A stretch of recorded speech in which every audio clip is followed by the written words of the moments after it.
I'm Vic Myers. Welcome to The Resistance. Let's talk about the Federal Reserve, the bank of all banks. It's the place that decides just how expensive it is to borrow money. When the Fed raises interest rates, it makes your credit cards, your car loans, and your mortgages more expensive. And when they cut rates, borrowing gets cheaper. Unfortunately, it can also drive inflation. So every decision that the Fed makes affects your paycheck, your savings, your grocery bill.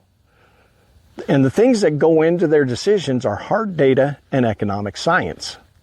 The things they don't use to make their decisions are the unqualified opinions of Wharton Business School failures. That's why it's so important to stay independent, free from political games. Because if a president could order the Fed to cut rates before an election, well, they could fake a strong economy just long enough to win votes. And then they leave the mess for the rest of us to clean up. Now, Donald Trump has already said he plans to do exactly that.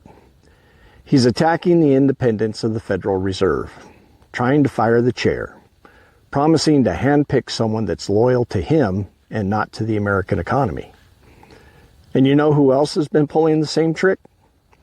President Javier Milei of Argentina. He's turned their version of the Federal Reserve, the central bank, into a political weapon. And in doing so, he has absolutely wrecked Argentina's economy. And Donald Trump is bailing him out, using $20 billion that could have been spent right here at home. And you know what really frosts my ass about it? Even after Milei wrecked their economy, Argentina still invests in things Trump is currently tearing down in America. They have national health care, paid family leave for both mothers and fathers. They fund public education, including free college. They're building one of the strongest green energy programs in South America. So Trump is sending our money to help them keep it that way, to a foreign country investing in everything Americans have been asking for.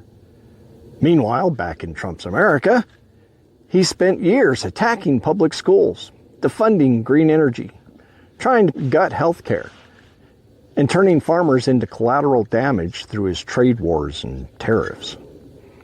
American farmers are still paying the price for his so-called America First agenda. But somehow, there's money to bail out Argentina. At the same time, our government's shutting down. Shutting down so that Trump can further enrich his oligarchs in the healthcare industry and punish Americans. Or is it just because they don't want to release the files? Thanks for listening. Good day.